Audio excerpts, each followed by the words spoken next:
สวัสดีครับลุงดมเล่าเรื่องผีมื้อนี้มารายงานตัวกับคุณผู้ฟังครับกับเรื่องอาถรรพ์เรื่องวิญญาณเรื่องลี้ลับเรื่องสยองขวัญเรื่องผีเรื่องปอบพอกันอยู่นี่ครับคุณผู้ฟังท่านใดที่มีเรื่องเล่าอยากสิออกอากาศสามารถส่งเข้ามาร่วมสนุกกับทางรายการของเฮาได้ครับโดยส่งเข้ามาที่ udom.srr@gmail.com ลุงดมลำปาวเป็นคนเล่าคุณผู้ฟังเป็นคนฟังฝากคุณผู้ฟังกดติดตามกด Subscribe กดแจ้งเตือนเป็นกำลังแรงใจให้กับผู้จัดครับในมุมมองของความยากความจนต้องดิ้นรนขนขวายสิ่งใดที่หาได้ก็หาครับคุณผู้ฟังความเชื่อและความศรัทธาจึงเกิดขึ้นอยู่กับคนหลายๆกลุ่มพาคุณผู้ฟังมาฟังเรื่องราวที่เกิดขึ้นบ่แม่นสิ่งที่ให้คนงมงายนะครับแต่เป็นความเชื่อสำหรับคนบางกลุ่มแค่นั้นเองครับคุณผู้ฟังครับเคยได้ยินข่าวบ่สมัยตะกี้เพิ่นบอกว่าที่ไปขอหวย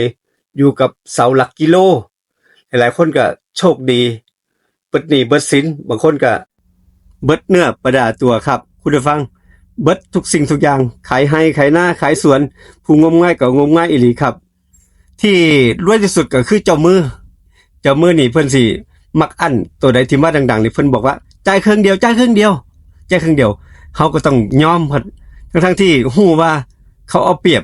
ก็ยังซื้อก็ยังยอมกันกับเรื่องราวที่เกิดขึ้นครับคุณผู้ฟังครับพาคุณผู้ฟังไปฟังเรื่องราวเหตุการณ์ที่เกิดขึ้นกับข้อหวยครับคุณผู้ฟังถนนสายหนึ่งเป็นถนนที่คดเคี้ยวเวลากลางเว้นนี่ก็สิธรรมดาครับแต่เวลากลางคืนนี่เป็นถนนที่วังเวงไฟฟ้า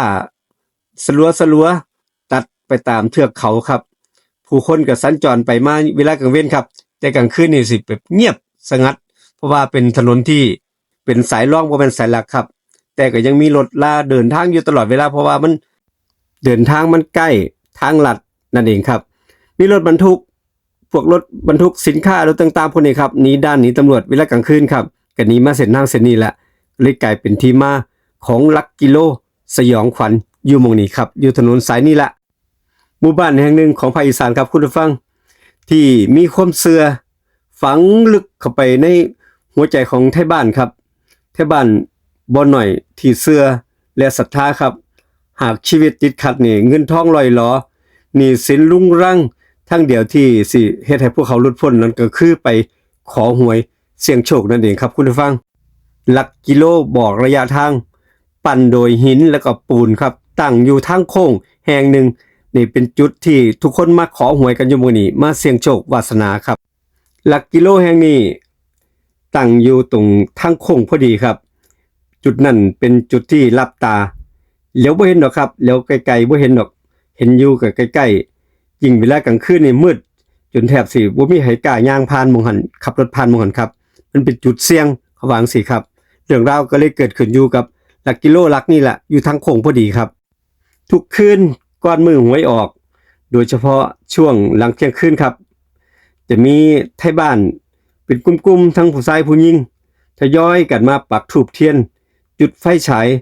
ตั้งพวงมาลัยน้ำแดงน้ำเขียวและของเส้นไหว้เต็มไปเบิดหลักกิโลมองหันครับบ่มีผู้ใดฮู้แน่ชัดดอกว่าเป็นครั้งแรกหรือว่าเป็นครั้งที่2ที่3ที่มาขอหวยกันทุกคนก็มุ่งหวังบ่มีการคุยกันบ่มีการถามกันตาแต่ละคนก็เห็นบ่คือกันทุกคนก็จ้องมองไปที่หลักกิโลแล้วก็เสี่ยงทายกับหลักกิโลแห่งนั้นหวังที่ถูกรางวัลใหญ่แต่หลังจากนั้นไปครับหลังจากที่ขอเลขขอรางวัลต่างคนก็ต่างเห็นบ่คือกันบางคนก็ถูกรางวัลติดๆกันหลายต่อหลายงวดก็เลยเป็นที่มา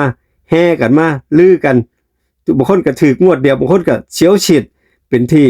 แพร่กระจายออกไปข่าวนี้ครับลุกลามไปเรื่อยๆหลักกิโลบอกหวย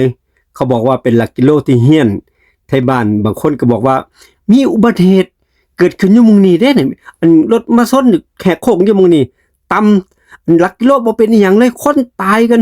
ทั้งผัวทั้งเมียเลยตายกันทั้งคู่เลยแล้วก็เขาก็ไปคนมาซอยเขากันซื้อเลขทะเบียนรถถูกรางวัลที่1โอ้ยรวยกันเลยกลายเป็นที่มาครับคุณผู้ฟังกลายเป็นที่มาว่าหลักกิโลเฮี้ยนครับ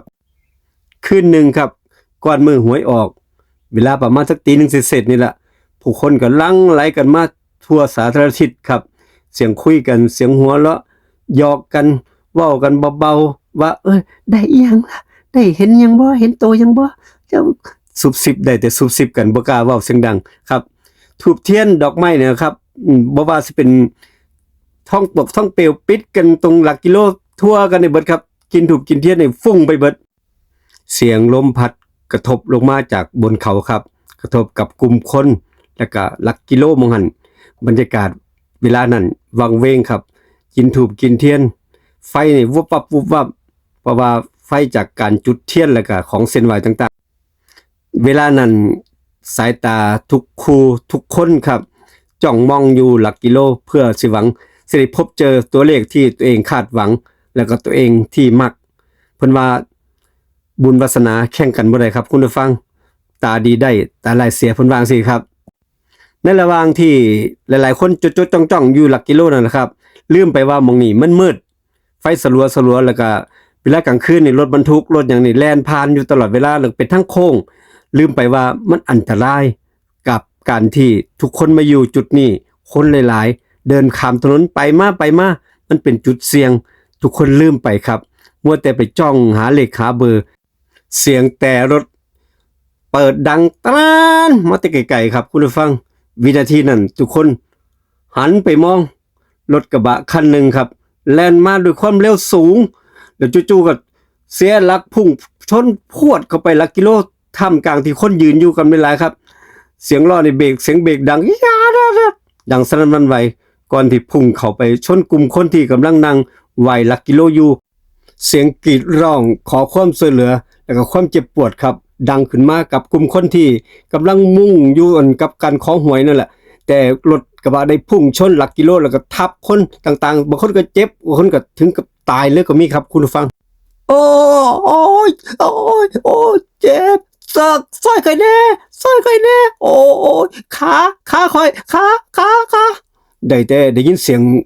ขอความช่วยเหลือครับกับเหตุการณ์ที่เกิดขึ้น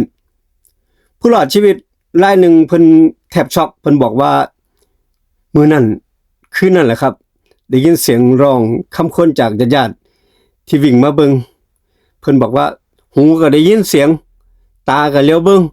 เจ้าของนี่กระดุกกระดิกบ่ได้กับเหตุการณ์ครั้งนั้นครับได้ยินเสียงบอกว่าพวกมึงอะโลภมากพวกมึงอยากได้ตัวของกูเหตุการณ์ครั้งนั้นคนขับรถเพิ่นให้การกับตำรวจเพิ่นบอกว่าเพิ่นเห็นหมาดำตัวนึงหมาดำตัวใหญ่วิ่งข้ามถนนผมหักหลบแล้วซั่นเพิ่นให้การตำรวจวางสิครับรถที่ผมที่มาเร็วผมก็หักหลบแล้วผมเห็นหมาตัวใหญ่อยู่บ่งนี้มันแล่นข้ามถนนไผสิไปเบรกล่ะโอ้หักหลบแล้วโอ้ยไผสิว่านั่นเนาะย่านเลยแหมโอ้ตัวบักใหญ่หมาแหมตำรวจมาถึงที่เกิดเหตุนั่นแหละครับเพิ่นก็ให้การตำรวจพร้อมเจ้าหน้าที่หน่วยกู้ภัยเพิ่นก็มาซอยกันเปิดไฟวูบวับมูลนิธิเร่งนำศพคนเจ็บคนตายส่งโรงพยาบาลยันโกลมานครับคุณผู้ฟังในเวลานั้นรุ่งขึ้นอีกมื้อนึงข่าวแพร่สะพัดกระจายออกไปทั่วว่ามีคนตายเพราะไปขอหวยหลักกิโลเฮียนแห่งนั้นบอกแล้วหลักกิโลเฮียนแห่งนั้นมองหันน่ะมันมีผัวเมียอันซ่อนตายน่ะมันเฮียนน่ะแล้วคนที่ไปซอยชีวิตมันเอาทรัพย์สินของมันในรถไปแล้วก็ไปถูกหวยแล้วก็บ่เฮ็ดบุญเฮ็ดทานหามันเป็นจังได๋ล่ะบัดนี้มันมาเอาคืนแล้วเห็นบ่พวกเจ้าอะตำรวจทั้งเจ้าหน้าที่บ้านเมืองทั้งฝ่ายปกครองครับก็หาป้ายหาไฟมาติดไว้สำหรับมองหันไว้เตือนสติคนนะครับเพราะว่าทางผ่านไปผ่านมายามมื้อเว้นนี่รถหลายยามคืนนี่สิเงียบครับคุณผู้ฟังครับ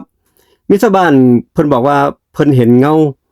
คนที่ยืนอยู่นั่นแหละครับอยู่หม่องหลักกิโลนั่นแหละอยู่ข้างๆเวลากลางคืนที่ผ่านมาบางคนนี่แทบสิบ่อยากเบิ่งเลยกลุ่มคนยืนใส่ชุดสีขาวๆยืนโบกมือบางคนก็นั่งอยู่เลี้ยงกันอยู่แล้วก็ได้ยินเสียงหัวเราะ